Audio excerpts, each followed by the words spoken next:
Hello everyone, welcome to my channel. आज की इस वीडियो में मैं आपको एक्सप्लेन करूंगी pharmacology third B Pharm sixth semester का यूनिट थर्ड, जिसका नाम है कीमोथेरेपी। ठीक है, कीमोथेरेपी में हम हमारे कोर्स के अकॉर्डिंग सबसे पहला टॉपिक पढ़ेंगे जो कि है एंटी ट्यूबरक्युलर एजेंट्स। ठीक है, जिसको हम एंटी टीबी एजेंट्स के नाम से भी जानते हैं। तो चलिए हम स्टार्ट करते हैं। उसके पहले मैं आपको बता दूं कि कीमोथेरेपी क्या होता है। सो बेसिकली कीमोथेरेपी दो वर्ड्स से मिलके बना है। First is chemo and second is therapy. So chemo का मतलब होता है केमिकल्स और थेरेपी का मतलब होता है ट्रीटमेंट। तो जब हम किसी डिजीज़ का ट्रीटमेंट करते हैं with the help of chemicals या फिर हम बोल सकते हैं मेडिकामेंट्स, तो हम बोलेंगे उसको कीमोथेरेपी। ठीक है, तो अब हम कीमोथेरेपी किसकी पढ़ने वाले हैं? एंटी ट्यूबरक्युलर एजेंट्स की। अब एंटी टीबी आपको पता होगा, टीबी जो है एक डिजीज़ का नाम है जिसको हम बोलते हैं ट्यूबरक्यूलोसिस। ठीक है, ट्यूबरक्यूलोसिस आपने बहुत जगह सुना होगा कि इसको टीबी की बीमारी है, इसको ट्यूबरक्यूलोसिस हो गया है। तो अब वो होती क्या है वो हम आज की इस वीडियो में जानेंगे। साथ ही वो उसको ट्रीट करने के लिए कौन कौन सी ड्रग्स दी जाती है उसके बारे में पढ़ेंगे। ठीक है, सो ट्यूबरक्यूलोसिस क्या है? एक क्रॉनिक, यानी कि क्रॉनिक का मतलब जो है कि बहुत ही खतरनाक। ठीक है, एक होता है एक्यूट यानी कि जो अभी ज़्यादा हाई लेवल पे नहीं हुई है, और क्रॉनिक यानी कि वो बहुत ही ज़्यादा लेवल पे बढ़ चुकी है, तो उसको हम बोलेंगे क्रॉनिक। ग्रेन्युलोमेटस यानी कि ग्रेन्यूल्स। ठीक है, ग्रेन्युलोमेटस डिजीज़ है। ठीक है, और ये एक तरह की इन्फेक्शियस डिजीज़ है। इन्फेक्शियस यानी कि इसमें इन्फेक्शन होता है बैक्टीरिया का, यानी कि बैक्टीरिया एक तरह का बैक्टीरिया होता है जो कि बॉडी में एंटर हो जाता है और वो पर्सन की बॉडी को इन्फेक्ट करता है, और वो बैक्टीरिया जो है वो एक पर्सन से दूसरे पर्सन में भी ट्रांसमिट हो सकता है अगर उसके कांटेक्ट में आए। अगर इन्फेक्टेड पर्सन के कांटेक्ट में आने से भी वो ट्रांसफ़र हो सकता है। तो इस तरह की डिजीज़ को हम बोलते हैं इन्फेक्शियस डिजीज़। आई होप आपको ये क्लियर हो गया होगा। तो आपको कुछ नहीं याद रखना है, इसमें सिर्फ 2 पॉइंट्स याद रखना है कि ट्यूबरक्यूलोसिस जो है वो क्रॉनिक ग्रेन्युलोमेटस डिजीज़ है, और दूसरा आपको याद रखना है कि वो इन्फेक्शियस डिजीज़ है। ठीक है, अब हम कुछ जान लेते हैं इस डिजीज़ के बारे में।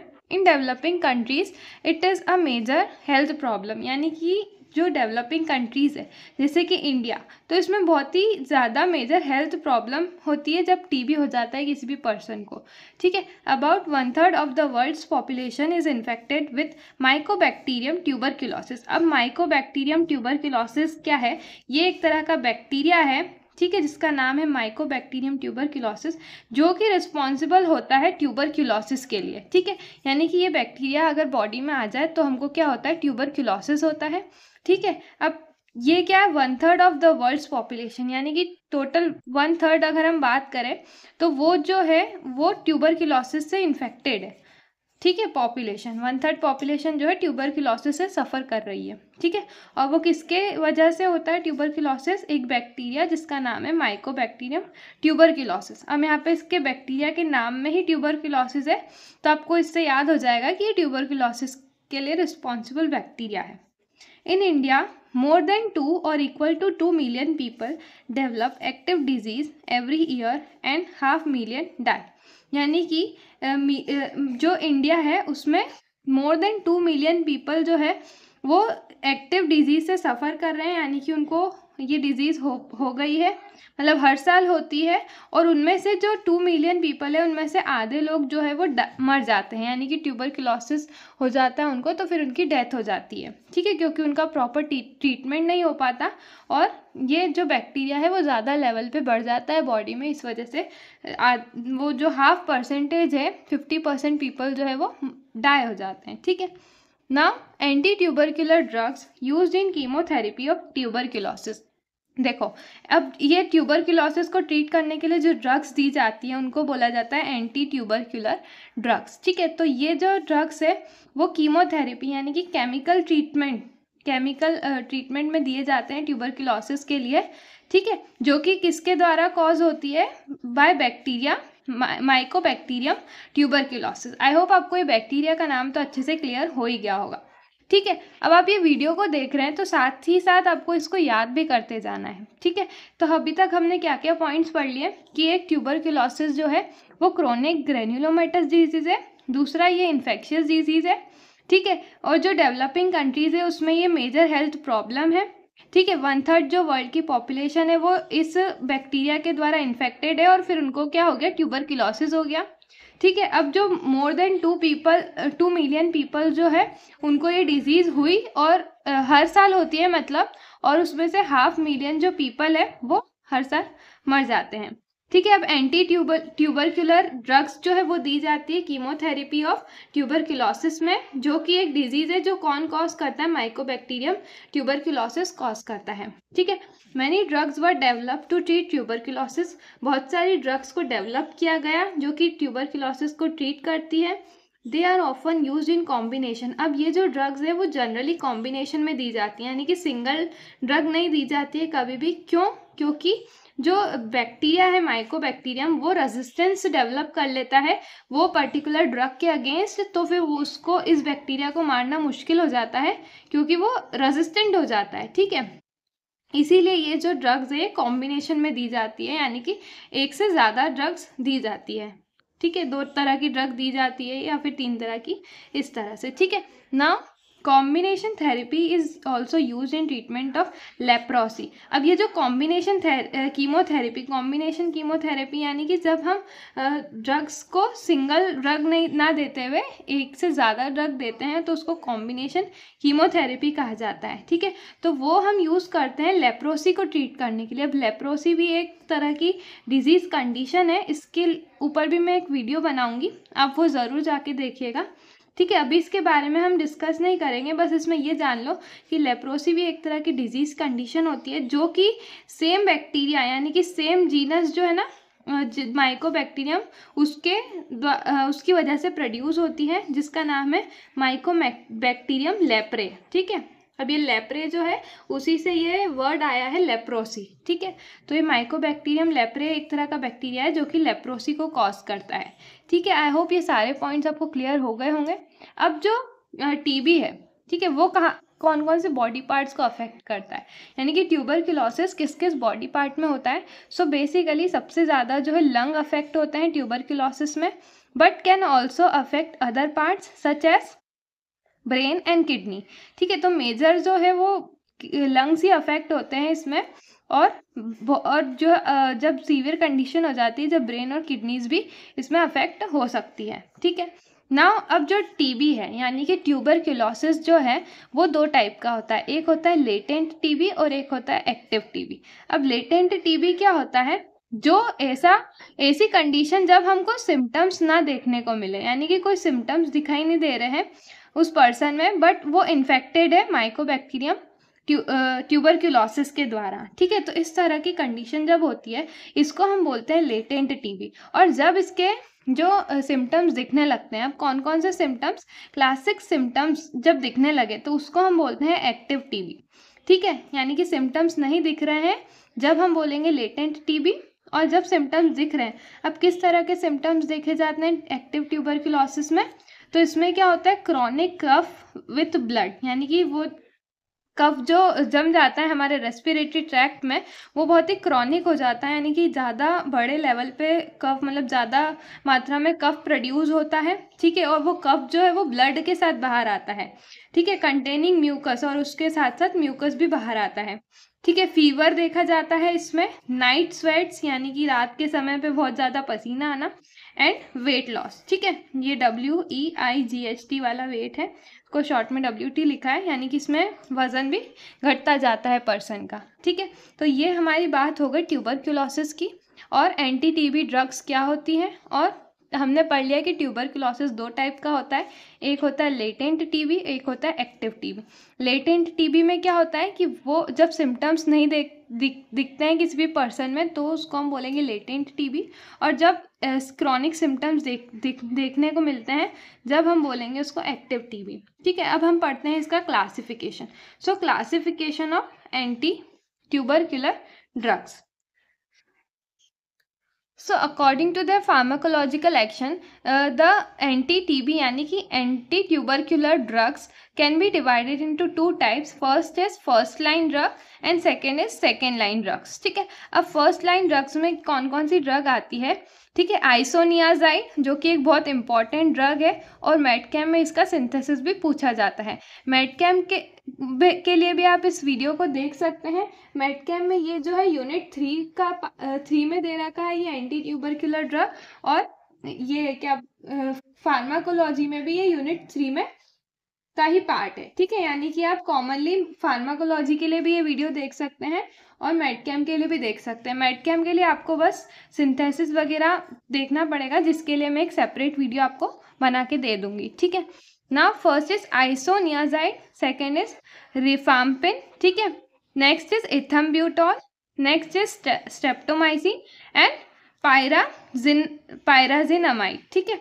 ये 5 ड्रग्स जो है वो फर्स्ट लाइन ड्रग में आती है, और जो सेकेंड लाइन ड्रग है वो भी फर्दर 3 टाइप्स में डिवाइडेड है। First is fluoroquinolone, second is other oral drugs and next is injectable drugs, ठीक है। अब फ्लोरोक्विनोलॉन्स में कौन कौन सी ड्रग्स आती हैं?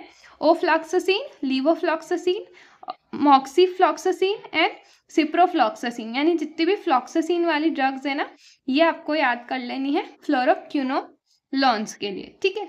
Next is other oral drugs. Other oral drugs में आती है इथोनामाइड, ठीक है, साइक्लोसरीन, टेरिजिडोन, पैरामिनो सैलिसिलिक एसिड जो कि एक इम्पॉर्टेंट ड्रग है, ठीक है, एंड नेक्स्ट इज रिफाम्पेंटिन, ठीक है। नेक्स्ट इंजेक्टेबल ड्रग्स जो इंजेक्शंस के द्वारा दी जाती है, kanamycin, एमिकेसिन and next is capreomycin. ये सारी ड्रग्स जो है वो इंजेक्टेबल ड्रग्स की कैटेगरीज में आती है। तो ये हमारा क्लासिफिकेशन था एंटी ट्यूबरक्युलर ड्रग्स का, ठीक है। अब हम पढ़ते हैं इनकी फार्माकोलॉजिकल एक्शंस को और मैकेनिज्म ऑफ एक्शंस को।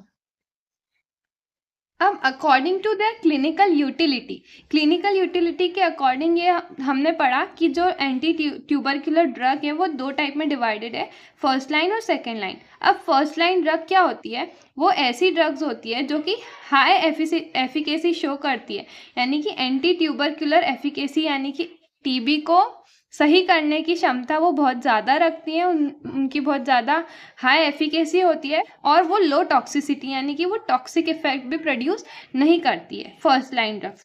अब सेकेंड लाइन ड्रग्स जो होती है उनकी एफिकेसी जो है, एंटी ट्यूबरक्युलर एफिकेसी, वो तो कम होती है बट उनकी टॉक्सिसिटी ज़्यादा होती है, या फिर दोनों ही कंडीशन हो सकती है, ठीक है। तो ये जो ड्रग्स होती हैं वो आती है सेकेंड लाइन ड्रग के अंडर। अब हम बात कर लेते हैं कि हमने पढ़ा कि जो एंटी ट्यूबरक्युलर ड्रग है वो माइकोबैक्टीरियम ट्यूबरक्लोसिस की वजह से होती है। तो अब इस बैक्टीरिया के बारे में भी हम थोड़ा सा जान लेते हैं, ठीक है। तो ये जो है माइकोबैक्टीरियम ट्यूबरक्लोसिस, जिसको हम शॉर्ट में MBT भी बोलते हैं, तो ये क्या है? एक small aerobic and non motile bacillus है। बैसिलस वो बैक्टीरिया होते हैं जो कि रॉड शेप्ड के होते हैं, इस तरह के। तो ये बहुत ही छोटे साइज का एरोबिक, ठीक है, और नॉन मोटाइल यानी कि वो मूवमेंट नहीं कर सकता खुद से, बैसिलस है, यानी कि बैक्टीरिया है। ये जो है हर 16 से 20 घंटे में डिवाइड होता है, ठीक है। They have outer membrane lipid layer, उसकी जो आउटर मेम्ब्रेन है वो लिपिड लेयर की बनी हुई होती है, एंड कंटेन, उसमें क्या होता है? माइकोलिक एसिड होता है। उसकी जो आउटर मेम्ब्रेन होती है ना, उसमें क्या होता है? माइकोलिक एसिड होता है उसकी सेल वॉल के अंदर, ठीक है। अब ये माइकोलिक एसिड हमने क्यों पढ़ा? अब मैं बेसिक पढ़ा रही हूँ आपको इस बैक्टीरिया का, तो उसके पीछे एक रीज़न है, ठीक है। तो अभी हम जब इसकी ड्रग्स पढ़ेंगे, जब माइकोलिक एसिड का रोल आएगा तो आपको क्लियर हो जाएगा कि माइकोलिक एसिड जो है वो मतलब सेल वॉल का ही एक पार्ट है, मतलब कंपोनेंट है, ठीक है। तो अब हम पढ़ते हैं फर्स्ट लाइन ड्रग्स के बारे में। फर्स्ट लाइन ड्रग्स में सबसे इंपॉर्टेंट ड्रग आती है हमारी आइसोनियाजाइड। आइसोनियाजाइड को INH भी कहा जाता है। अब INH क्या होता है? इसका INH का फुल फॉर्म होता है आइसोनिकोटोनिक एसिड हाइड्रासाइड, ठीक है। तो ये इसका मेडकेम के अकॉर्डिंग आप ये याद कर लेना कि इसका ये INH बोलते हैं और इसका फुल फॉर्म ये होता है, ठीक है। अब ये क्या है? ये एक बहुत ही एक्सीलेंट, यानी कि बहुत अच्छा एंटी ट्यूबरक्युलर ड्रग है, यानी कि ट्यूबरक्लोसिस को ट्रीट करने के लिए यूज़ किया जाता है, और ये बैक्टीरिसाइडल नेचर का होता है। अब 2 तरह की मतलब एक होता है बैक्टीरिसाइडल बैक्टीरिया और एक होते हैं बैक्टीरियोस्टैटिक बैक्टीरिया। अब जो साइडल का मतलब होता है कि ऐसे बैक्टीरिया जो पूरी तरह से ही बैक्टीरिया को किल कर दे, और स्टैटिक जो होता है ना, स्टैटिक वो बैक्टीरियाज होते हैं जो कि उसकी ग्रोथ को नहीं होने देते हैं बैक्टीरिया की, ठीक है। जो बैक्टीरियोस्टैटिक होती है, जो ड्रग्स बैक्टीरियोस्टैटिक होती है, वो क्या करती है, they inhibit the rapid growth of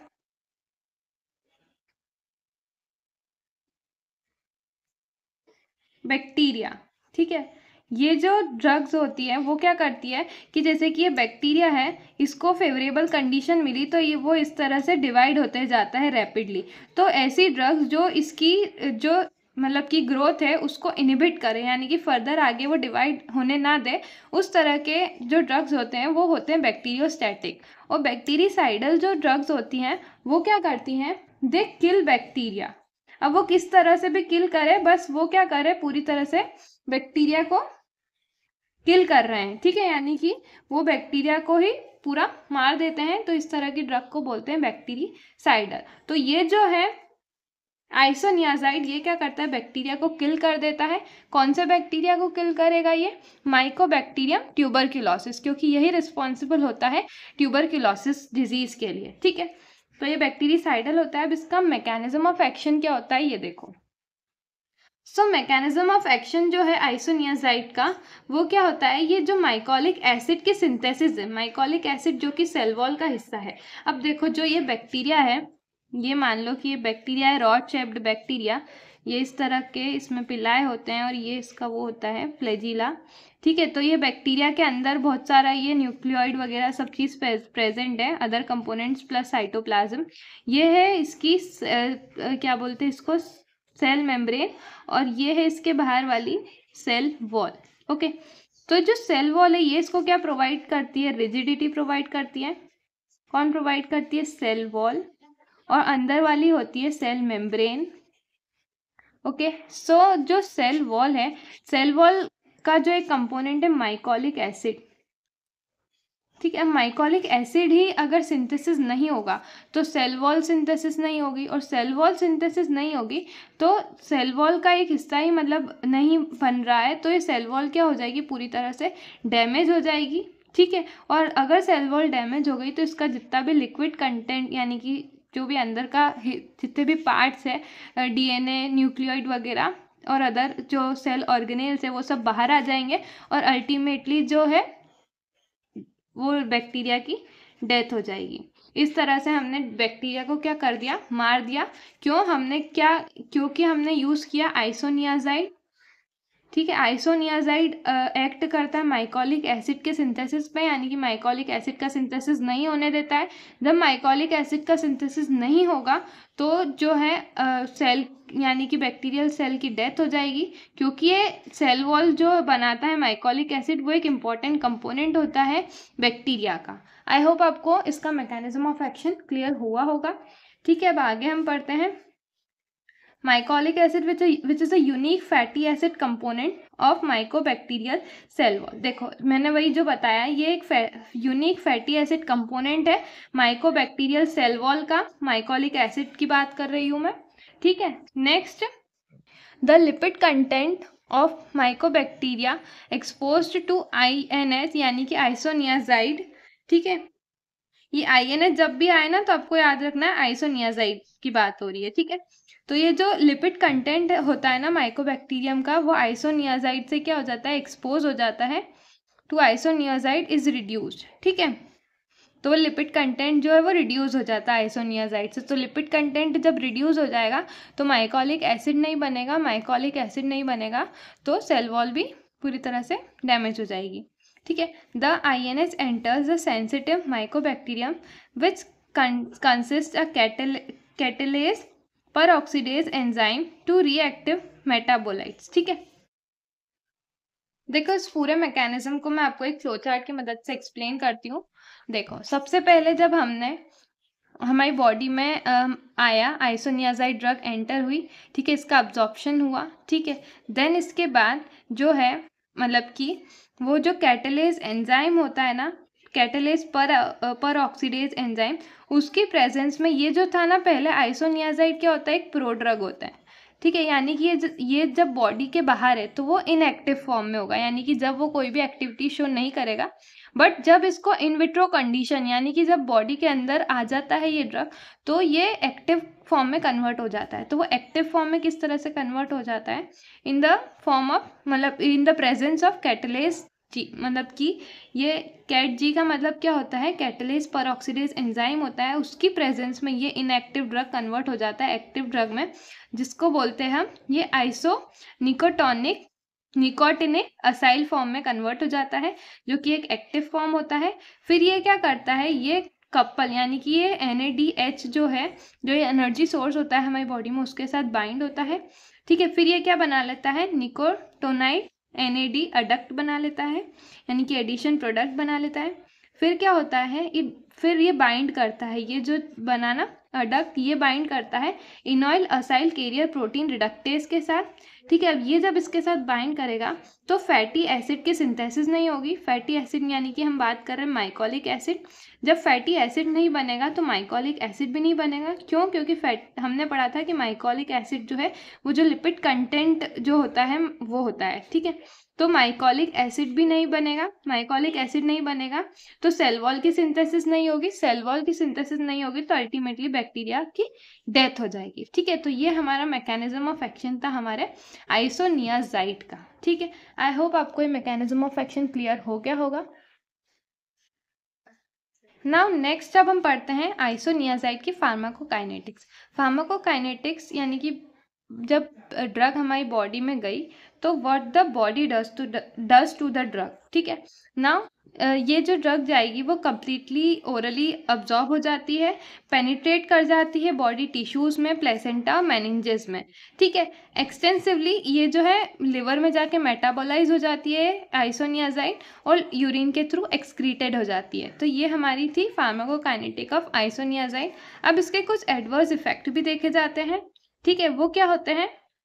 it is well tolerated by most patients. ठीक है, बहुत मतलब ऑलमोस्ट जो पेशेंट्स होते हैं वो उसको टॉलरेट कर देते हैं। बट कुछ पेशेंट्स में मेंटल डिस्टर्बेंस, नम्बनेस और हेपेटाइटिस जैसी कंडीशन भी देखी जाती है आइसोनियाजाइड यूज़ करने के बाद। ठीक है, and it is rare in childrens, but hepatitis जो है वो चिल्ड्रंस में तो बहुत ही कम देखा जाता है, बट ओल्डर पीपल्स में बहुत ज़्यादा देखे गए हैं हेपेटाइटिस के एडवर्स इफेक्ट्स ये ड्रग को लेने के बाद। और जो अल्कोहलिक यानी कि जो अल्कोहल का कंजम्पशन करते हैं ज़्यादा, उनको भी ये साइड इफ़ेक्ट हो सकता है हेपेटाइटिस का। ठीक है, ये ड्रग यूज़ करने के बाद। तो ये थे इसके कुछ एडवर्स इफेक्ट्स। अब हम नेक्स्ट ड्रग पढ़ते हैं जो कि है रिफाम्पिसिन। ठीक है, अब रिफाम्पिसिन सेकेंड कैटेगरी है हमारी फर्स्ट लाइन ड्रग की। ठीक है, अब रिफाम्पिसिन भी मतलब कि जो है बैक्टीरिया की डेथ ही करवाती है, बट इसका कुछ तरीका अलग होता है। ये क्या करती है? It inhibit DNA dependent RNA polymerase in bacteria. अब जो बैक्टीरिया है उसमें एक तरह का एंजाइम प्रेजेंट होता है जो कि DNA डिपेंडेंट, यानी कि DNA को यूज करके RNA की सिंथेसिस जो करता है, उस एंजाइम को हम बोलते हैं DNA डिपेंडेंट RNA पॉलीमरेज, जो कि बैक्टीरिया के अंदर प्रेजेंट होता है। कौन से बैक्टीरिया की बात कर रहे हैं हम? Mycobacterium tuberculosis. ठीक है, तो जो रिफाम्पिसिन है वो क्या करती है? एक रेजिस्टेंस डेवलप कर लेती है बहुत ही रैपिडली। ठीक है, यानी कि बैक्टीरिया जो है रिफाम्पिसिन के अगेंस्ट रेजिस्टेंस डेवलप कर लेता है।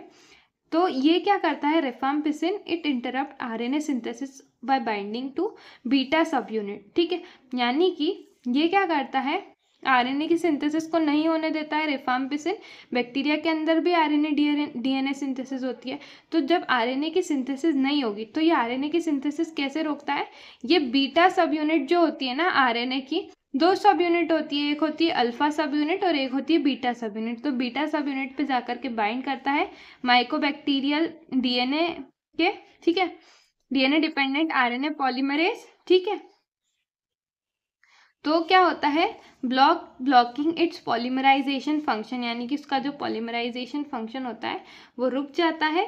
और अल्टीमेटली जब RNA की सिंथेसिस नहीं होगी तो वो बैक्टीरिया की जो है डेथ होने लग जाएगी, क्योंकि उसमें प्रोटीन सिंथेसिस वगैरह सब सारे ही फंक्शंस रुक जाएंगे बैक्टीरिया के और अल्टीमेटली बैक्टीरिया मर जाएगा। तो ये भी जो है बैक्टीरिया को मारने के लिए यूज़ किया जाता है, इसीलिए इसको बैक्टीरिसाइडल ड्रग कहा जाता है। ठीक है, अब इसके भी कुछ एडवर्स इफेक्ट होते हैं, जैसे कि nausea, vomiting, renal failure, breathlessness and hepatitis. ठीक है, नेक्स्ट अब हम पढ़ते हैं नेक्स्ट ड्रग दैट इज इथम्ब्यूटॉल। अब इथम्ब्यूटॉल किसका मैकेनिज्म ऑफ एक्शन क्या होता है? MOA का मतलब होता है मैकेनिज्म ऑफ एक्शन और AE का मतलब होता है एडवर्स इफेक्ट। ठीक है, तो मैकेनिज्म ऑफ एक्शन क्या होता है इथम्ब्यूटॉल का, कि ये क्या करता है, इनिबिट करता है अरेबिनोसाइल ट्रांसफरेज, जो कि एक एंजाइम होता है affecting the cell wall synthesis, जो कि मतलब ये अरेबिनोसाइल ट्रांसफरेज जो है वो भी रिस्पॉन्सिबल होता है सेल वॉल सिंथेसिस के लिए। तो वो इसको जा कर के इनिबिट करता है, सेल वॉल की सिंथेसिस नहीं होती है, तो अल्टीमेटली जो है बैक्टीरिया मर जाता है। कौन सा बैक्टीरिया? Mycobacterium tuberculosis. तो इस तरह से हम बैक्टीरिया को मार के ट्यूबरक्यूलोसिस को ट्रीट करते हैं।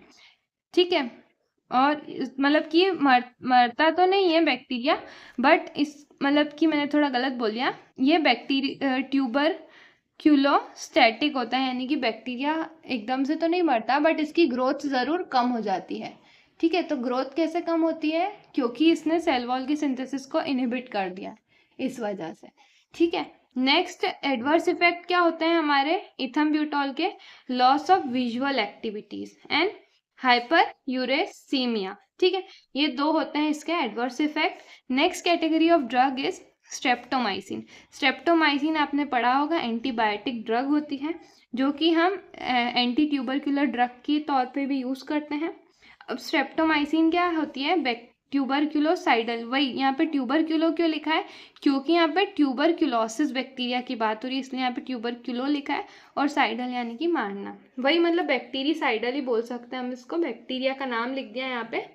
ठीक है, तो ये भी बैक्टीरिया को किल करने के लिए ही किल कर देती है, मतलब इट पेनिट्रेट्स ट्यूबरक्यूलर कैविटीज। ठीक है, ये ट्यूबरक्यूलर कैविटीज को पेनिट्रेट कर देती है, but does not cross cerebrospinal fluid, cerebrospinal fluid को क्रॉस नहीं कर पाती है। Has poor action in acidic medium, यानी कि एसिडिक मीडियम में ये एक्शन शो नहीं कर पाती है। यानी कि अल्टीमेटली ये एंटीबायोटिक ड्रग है, यानी कि बैक्टीरिया को किल करने के लिए दी जाती है। और यहाँ पे हम कौन से बैक्टीरिया को किल कर रहे हैं? माइकोबैक्टीरियम ट्यूबरक्यूलोसिस को किल कर रहे हैं। इसके कुछ डिसएडवांटेज भी होते हैं कि इसको जो है हम इंट्रामस्कुलर इंजेक्शन से ही दे सकते हैं। ठीक है, और लोअर मार्जिन ऑफ सेफ्टी, और इसकी सेफ्टी भी बहुत कम होती है। ठीक है, अब नेक्स्ट कैटेगरी ऑफ ड्रग जो होती है सेकेंड लाइन ड्रग्स। अब ये जो है वो ज़्यादा इंपॉर्टेंट नहीं होती है, क्योंकि सारी इंपॉर्टेंट ड्रग्स जो है वो फर्स्ट लाइन ड्रग में हमने पढ़ ली। तो सेकेंड लाइन ड्रग में हम सिर्फ 2 ड्रग के बारे में पढ़ेंगे। ठीक है, जो कि है हमारा साइक्लोसेरिन। ठीक है, साइक्लोसेरिन जो है वो बैक्टीरियोस्टैटिक होता है, यानी कि वो बैक्टीरिया की ग्रोथ को इनहिबिट करता है, पूरी तरह से बैक्टीरिया को किल नहीं करता है। और ये भी कहाँ इंटरफेयर करता है? सेल वॉल सिंथेसिस में ही इंटरफेयर करता है। Next is ethionamide, ethionamide. ठीक है, इथियोनामाइड जो है उसका सेम मैकेनिज्म ऑफ एक्शन होता है आइसोनियाजाइड की तरह। ठीक है, वो भी जो है इंटरफेयर करता है with mycolic acid and cell wall synthesis. ठीक है, तो वो आप मैकेनिज्म ऑफ एक्शन पढ़ सकते हैं। तो यहाँ पे हमारे जो ड्रग्स है एंटी ट्यूबरक्यूलर ड्रग्स वो कंप्लीट होते हैं। आई होप आपको ये वीडियो अच्छी लगी होगी। अगर आपको ये नोट्स डाउनलोड करने हैं तो आप हमारे टेलीग्राम ग्रुप को ज्वाइन कीजिए, जिसके लिंक मैंने आपको डिस्क्रिप्शन बॉक्स में प्रोवाइड कर दी है। और कुछ भी डाउट है इस वीडियो से रिलेटेड तो आप कमेंट कर सकते हैं। Do like the video and subscribe to our channel. Thank you.